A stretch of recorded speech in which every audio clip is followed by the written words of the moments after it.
Hey y'all, today we are fixing a mistake. I made the mistake. I'm responsible for fixing it. As y'all know, I am big on putting everything on casters here in the shop, right? 575 square feet means you need flexibility. Even the car is on casters.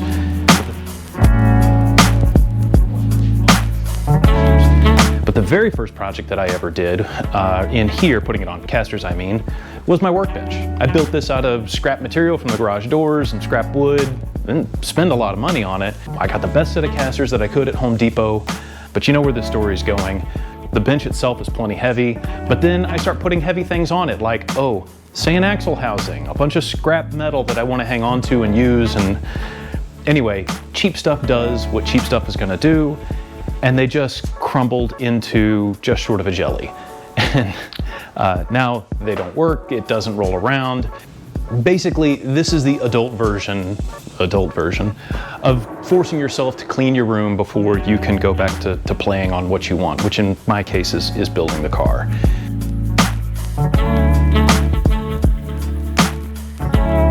So it is hotter to match head here on this July day in Texas, and we're gonna sweat it out here in the shop, putting on a new set of casters and making that thing mobile again.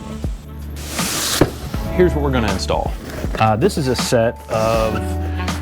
basically an Amazon imitation set of what are some really nice leveling casters. So they've got a caster like we would normally see, and they've got this leveling foot on them as well. If you guys have seen this stuff, I got it on my English wheel, a set of 3 of them, and these are even bigger. These are actually even heavier and larger than the ones that are on the fixture table right here. So all I've got to do, because my buddy Dave made these plates, and they're pre-threaded for just this footprint, and it's all just gonna bolt together. These casters are really cool. They have all the mobility that you would want from putting something on wheels, plus, well, they can easily level the work surface and fix whatever they're supporting into position. In the span of good, better, and best, these, man, I'd call them on the upper end of better. And so that's plenty for me and my small shop. So I started measuring the height of the old casters at each corner where I want them to be to get to the final height that matches here at the fixture table. What that means is overall this assembly, the caster and the plate and a piece of tube, needs to be about 6 1/8 inches tall. Game begin.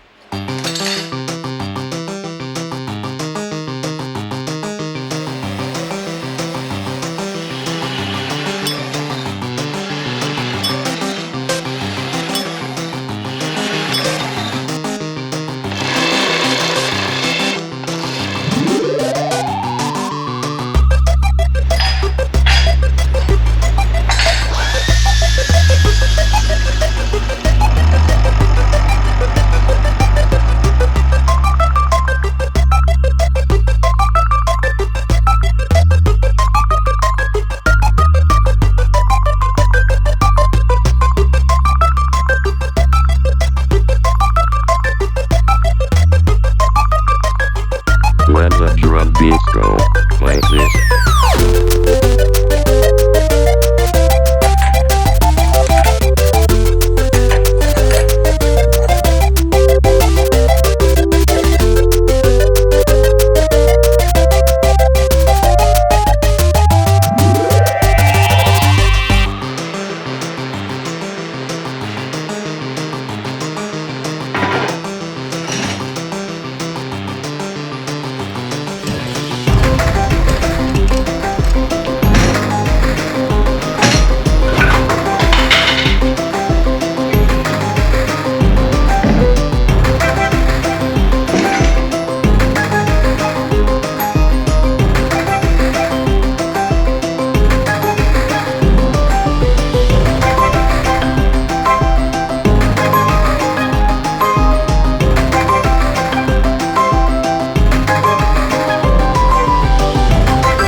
You know, you might think I'm nuts for just trying to TIG weld everything, but you know, getting into these little nooks and crannies and changing torch position I mean, it's all just practice for the real thing.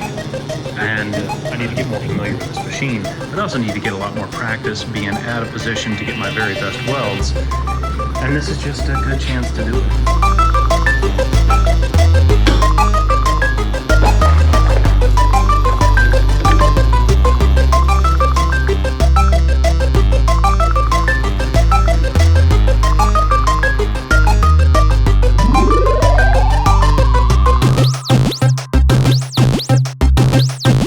Game over. It is hot. It's about time to call it for today, but everything is upright, and I'm going to give this the test to make sure that, in fact, it certainly rolls around. But what I was really concerned about is making sure that this thing got to the same height as the fixture table, so it acts as an extension of that work surface. Let's see how it goes. I already know how it goes.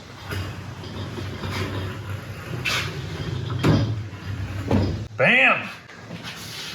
Look at that. Nice and even. I think it's 39 inches. I think that's what my working table height is, which, look, I'm 6'3", so 39 inches works very good for me, but not for everybody else. So happy with that. And I got one more thing I want to do to give this some renewed life.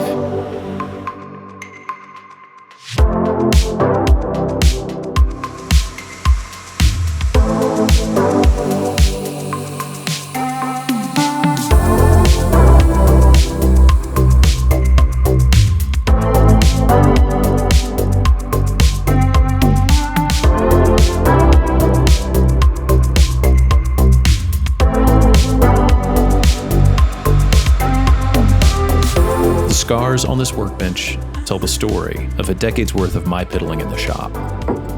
And it was more than deserving of, a light sanding and restoration, but not too much that its story would then be too hard to read.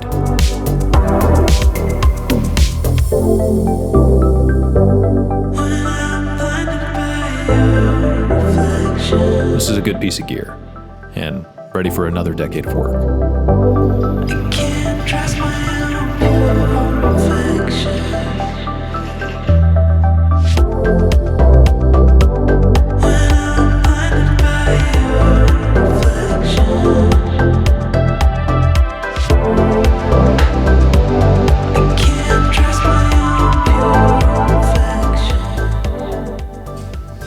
So it is a good hot Saturday morning, and I'm here actually doing a big welding session, but we're gonna pause for just a minute, and we're gonna do the giveaway for this week. Let's remember it was the 8-channel Switch Pro mount that goes in a square body on the old cigarette, ashtray and lighter.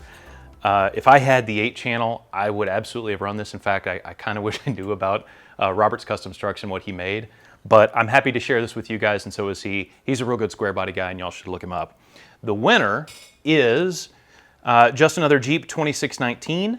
You were the first to ask basically a question of, hey, how do you manage projects?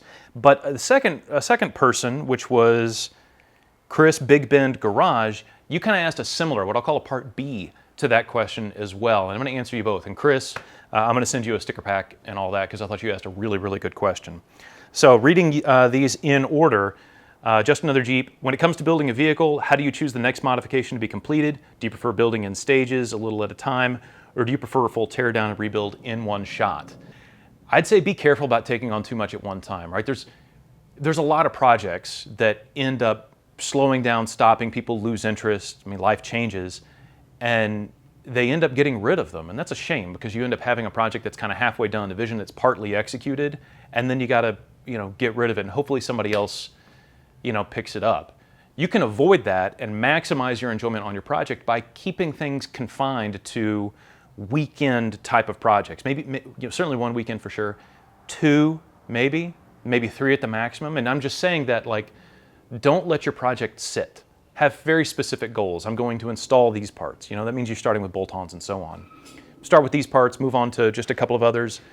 But don't get sucked in to what builders are doing on Instagram, where it's taking them months to build something. Because remember, they're doing it full time, 40 plus hours a week, lots of labor hours.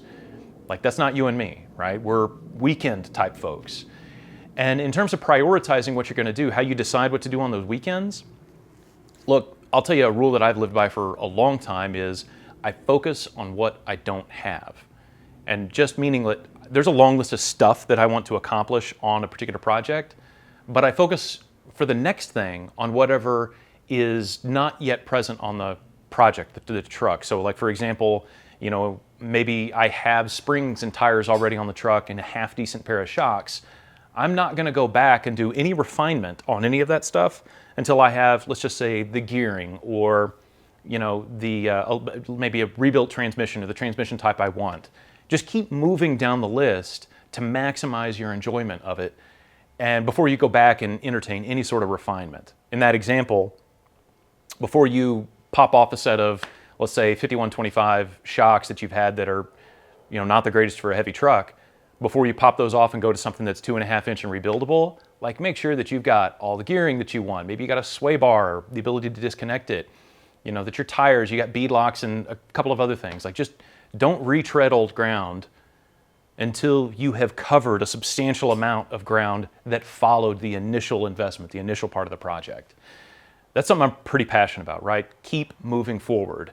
Don't keep going backwards and perfecting until you've got a lot of forward progress made. I can't say enough about that. Then let me come back. Chris Big Ben Garage asked a really good, like a B-side. When you're building a project, how do you know where to stop? How do you keep the snowball effect to a minimum, scope creep, and not end up blowing what was a reasonable budget into a small fortune? At the risk of being not very qualified to answer the question, I'll take a stab at it, man. The first of all is you got to be honest with yourself about what you want.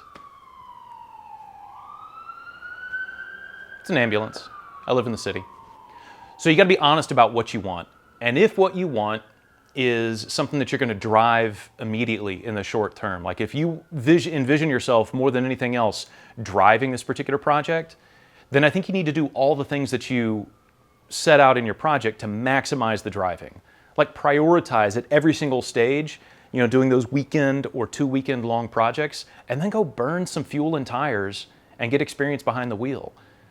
That also being honest with yourself means that it's something I had to learn for myself, which is I had to embrace the garage shop lifestyle, and I like it to begin with, right? So it wasn't necessarily hard for me, but don't be disillusioned that this being out here is a huge task. So if you want to do a full build, look, I'll tell you it's very rewarding. It's a lot of fun if you like that type of build lifestyle, but you're gonna skip out on some happy hours with friends if that's a thing.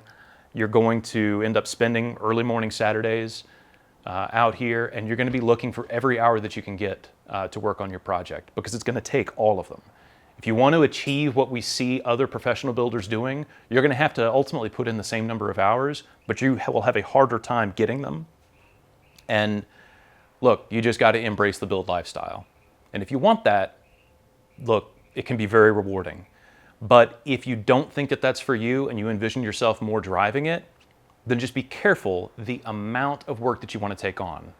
Focus on those small weekend, 2 weekend, possibly 3. Work with friends, right? It's always better when it's a little social. And you know, some of those friends are also going to keep you honest. One of the things that I benefit from working with Chris is he's big on the make sure that you drive it, right? I want to drive these things more than I want to build them. And you know, I'm on the other side where I really like to build them and make them my own. And that's a good, you know, person to keep in your circle to keep you honest, right? So I would just say, have that candid conversation with yourself, do a little bit at a time. And you know, if you take on one kind of larger project that's got a lot of fab in it and you find yourself hooked on it, do another. But do be careful taking it all the way down. It's been many years that the car has been in this state, maybe too many. But it's a heck of a segue, because this is really the only thing that I'm going to be working on for the next little while. In fact, I'm not quite ready to have a video for y'all next week. Next week, we're going to have a live video where I'm going to go through some of the stuff that I'm doing here. I'm going to answer 100% of the questions that are on this episode.